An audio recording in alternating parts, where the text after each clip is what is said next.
হাদিসের মধ্যে আছে নবীদেরকে আল্লাহ তাআলা জিজ্ঞেস করবেন হাসরের ময়দানে, স্পষ্ট হাদিস।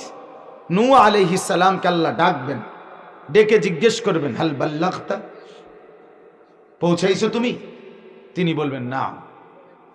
আবার উম্মতকে বলবেন আল্লাহ তাআলা, মাদা আজাবতুমুল মুরসালিন, তোমরা রাসূলের ডাকে আহ্বানে সাড়া দিয়েছো? বলো সেটা। তোমরা কি সাড়া দিলা সেটা বলো। আপনি কি পৌঁছাইলেন সেটা বলেন। আল্লাহ বলেন এর ভিত্তিতে হাসরের ময়দানে ফয়সালা হবে। আপনার ফয়সালা আপনার হবে, তাদের ফয়সালা তাদের হবে।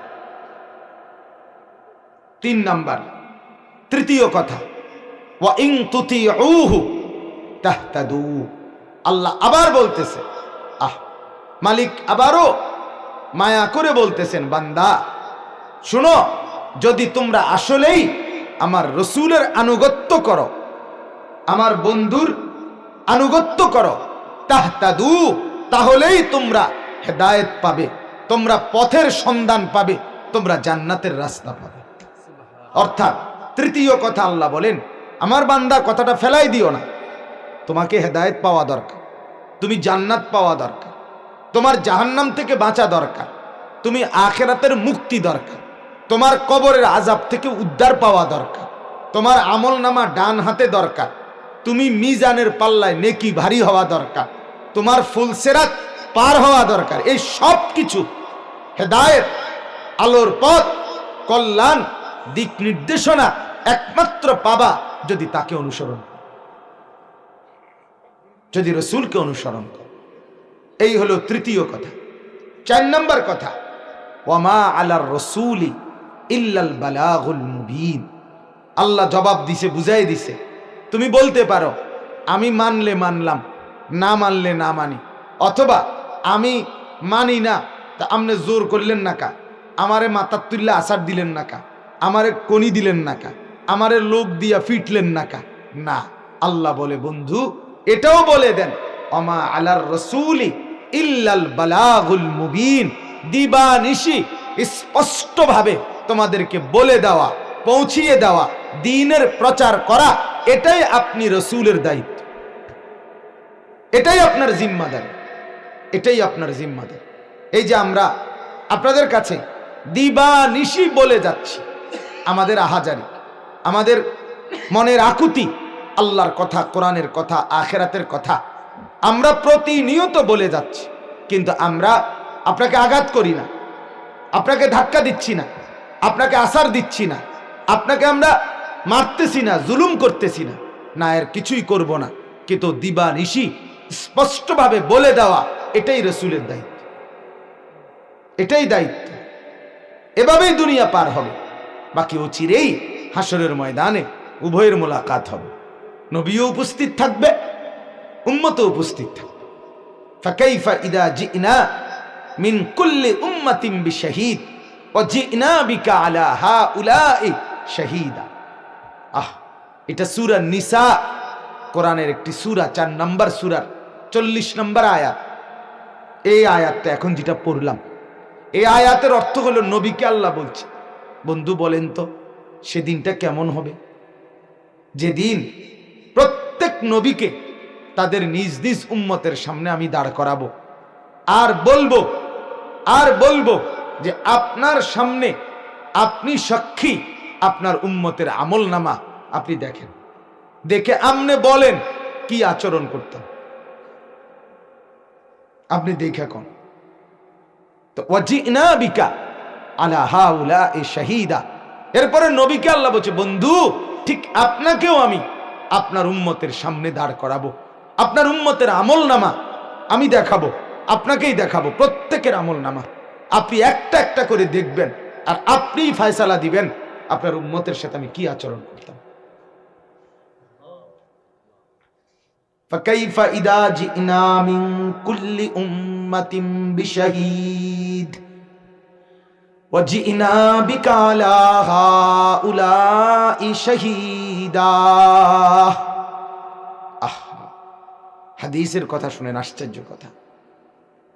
হাদিসের মধ্যে আছে, হযরত আব্দুল্লাহ ইবনে মাসউদ রাদিয়াল্লাহু তাআলা আনহু, নবীজি সাহাবী, উনি একদিন নবীজির কাছে আসছেন। আল্লাহ নবী সাল্লাল্লাহু আলাইহি ওয়াসাল্লাম বললেন, ইকরা আলাইয়াল কোরআন, আব্দুল্লাহ আমারে একটু কোরআন পড়ে শোনাও। ওই সাহাবী আব্দুল্লাহ ইবনে মাসউদ বলে, আকরাউ আলাইকা ওয়া আলাইকা উনজিলা, ইয়া রাসূলুল্লাহ আমি পড়ব আপনার সামনে, অথচ কোরআন তো আপনার উপরেই নাজিল হয়। নবীজি বলেন, ইন্নী উহিব্বু আন আসমাআহু মিন গায়রি, আমার পছন্দ লাগে, ভাল লাগে নিজেও পড়তেও অন্যের কাছ থেকে শুনতেও। কোরআন আমি পড়তেও চাই, কোরআন আমি শুনতেও চাই। সুবহানাল্লাহ। কোরআন পড়েও মজা, কোরআন শুনেও মজা। এজন্য আমার দিল চায় তোমারটা শুনতে, পড়ো তুমি। হযরত আব্দুল্লাহ ইবনে মাসউদ বলেন, আমি সূরা নিসা পড়তে শুরু করলাম, এই সূরাটা যেটার নাম বললাম এখন।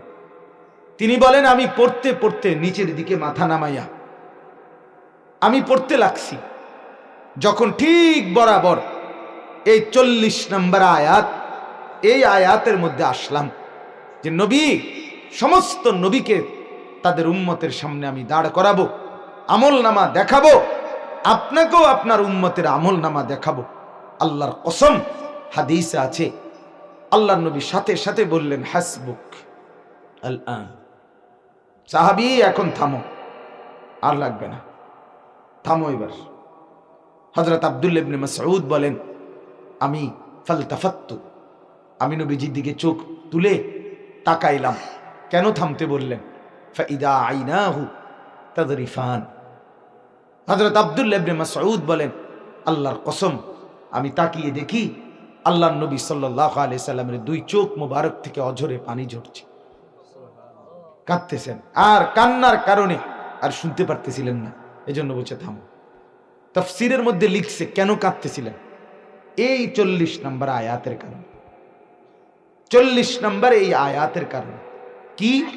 যখন আল্লাহ বললেন, বন্ধু আপনার উম্মতের আমল নামা আমি আপনাকে দেখাবো, আপনার সামনে দেখাবো, তখন নবীজির মনে হয়েছে, হায় আমার উম্মত যদি গুনাহগার হয়, নাফরমান হয়, আমার উম্মত যদি দিনকে দিন রাতকে রাত নামাজ না পড়ে, সেজদা না করে, গোলামি না করে, আমার এই 23 বছরের মেহনতের কথা যদি মনে না রাখে, আমার রক্ত ঝরা তায়েফের পাথরের আঘাত যদি ভুলে যায় আমার উম্মত, যদি আমার দান দান শহীদ এটা যদি রক্ত ঝরা আমার চেহারা যদি ভুলে যায়, আমি যে পেটে পাথর বাঁধছি ক্ষুধার কষ্টে, এটা যদি আমার উম্মত ভুলে যায়, হায় আমার উম্মত যদি আমারে ভুলে গুনার নাফরমানি দিয়ে পৃষ্ঠা পুরাইয়া ফেলে আমল নামা, সেটা যদি আল্লাহ আমার সামনে দেয়, আমি ওইটা দেখা কেমনে সুপারিশ করব?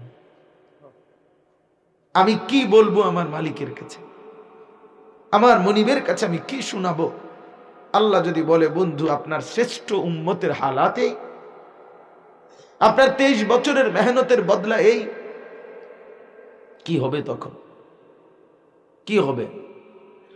এই জন্য নবী সাল্লাল্লাহু আলাইহি সাল্লাম অঝরে কাঁদতেছিলেন, হায় আমার উম্মতের কি হবে।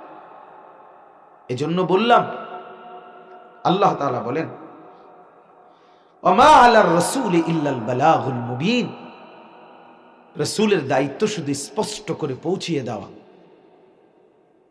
দেওয়া, সুস্পষ্টভাবে রাত দিন, আলো অন্ধকার, উচিত অনুচিত, করণীয় বর্জনীয়, হক বাতিল, জায়েজ না জায়েজ, বৈধ অবৈধ, সব স্পষ্টভাবে বলে দেওয়া, এটাই রাসূলের দায়িত্ব। নবী সাল্লাল্লাহু আলাইহি ওয়াসাল্লাম উম্মতের জন্য একটা শব্দ, একটা অক্ষর, একটা বিষয়, একটাও অঘোষালো, অন্ধকারাচ্ছন্ন, ঝামেলাপূর্ণ, বিভেদযোগ্য কিছুই রাখেন।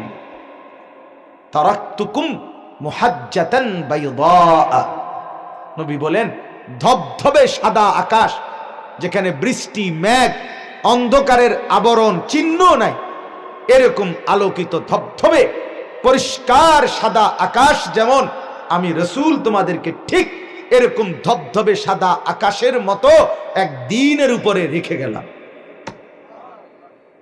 লাইলুহা কানাহারিহা সাওয়াউন, রাত দিনের মতোই বরাবর, অর্থাৎ তোমাদের চোখে দিন আলোকিত, তোমাদের কাছে রাত অন্ধকারাচ্ছন্ন, কিন্তু দিনের ব্যাপারে ইসলামের বেলায় রাতও পরিষ্কার, দিনও পরিষ্কার। অর্থাৎ রাতের যত মাসআলা এটাও পরিষ্কার বলছি, দিনের যত মাসআলা এটাও পরিষ্কার বলছি। রাত 2টা বাজে, রাত 4টা বাজে, রাত 3টা বাজে, আমার উম্মত ফরজ গোসল করবা, আমি সেইটা কেমনে করবা স্পষ্ট বলছি। স্বামী স্ত্রীর একান্ত মিলন, তো স্বামী স্ত্রীর মহব্বত সেটা কিভাবে হবে সেটাও আমি রাসূল উম্মত তোমার জন্য বলে গেছি। আমি কিছুই লুকাই না, কিছুই লুকাই।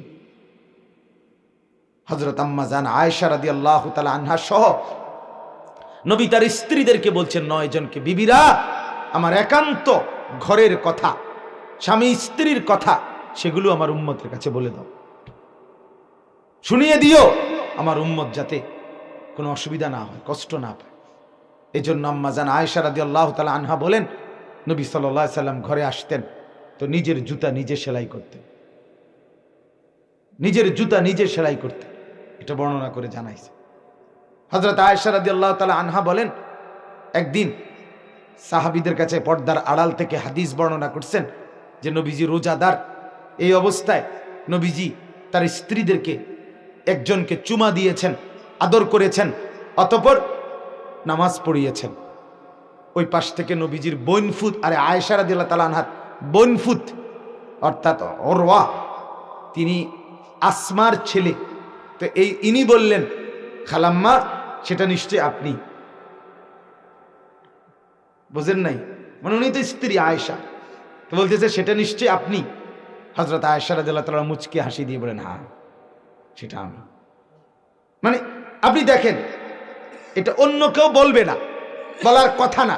আমার বোঝানোর উদ্দেশ্য হইল এইটা যে অর্থাৎ রোজা অবস্থায় এই হালাতটাও উম্মতের জন্য শুধুমাত্র আমানত হিসাবে, নালে তিনি তো একজন শ্রেষ্ঠতম মহিয়সী নারী, উনি তো স্বামী স্ত্রীর একান্ত কথা বলার কথা না।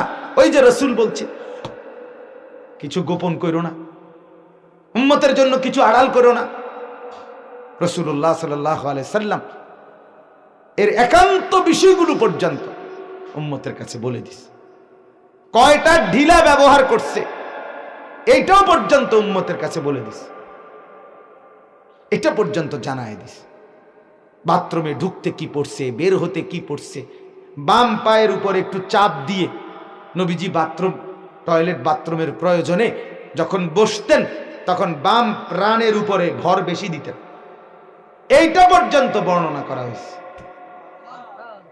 আমার উদ্দেশ্য আপনাকে বুঝানো, কিসের জন্য টেলিভিশন দেখেন, কি শিখার জন্য? নর্তকী দেখেন, কি শিখার জন্য? মুসলমান অ্যাডভার্টাইজ দেখেন, কি ভদ্রতা শিখাবার জন্য?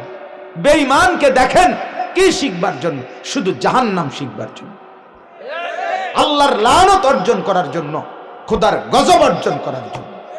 খোদার গজব, লানত ছাড়া আর কিছু, লানত ছাড়া আর কিছু। ওমা আলার রাসূল ইল্লাল বালাগুল মুবিন, রাসূল আর কিছুই করে নাই, সব স্পষ্ট বলে দিয়েছে, বাদ দেয় নাই কিছু, সুস্পষ্ট বর্ণনা করছে, পৌঁছিয়ে দিয়েছে।